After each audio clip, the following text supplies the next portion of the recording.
लिया ना, double engine कैसे काम करता है देख लिया। यहाँ भी तो आयुष्मान भारत का एग्रीमेंट का काम चल रहा है, मानदेय जल जीवन मिशन का साथ एग्रीमेंट हो रहा है। मैं रहूंगा 18 को हमारी शिपिंग मिनिस्टर आ रहा है, पूरा तैयारी चल रहा है। प्राइम मिनिस्टर साहब का सब प्रोग्राम हम लोग करेगा। विश्वकर्मा योजना का जितना भी एप्लीकेशन वो भेजना चालू कर दिया हम लोग। 8,65,000।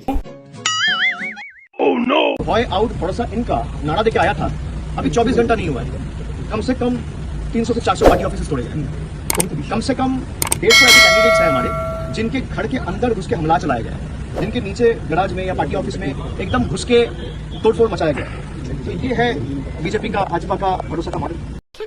साले का खोपड़ी तोड़ साले।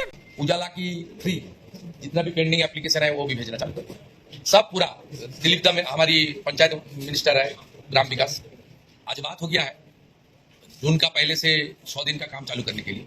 जो कोर्ट का ऑर्डर है 2 डिस्ट्रिक्ट में बंद है, साउथ 24 और मुर्शिदाबाद। कोर्ट का ऑर्डर को रिकॉग्नाइज करते हुए बाकी डिस्ट्रिक्ट में काम होगा और बहुत सारा जॉब कार्ड में धांधली है।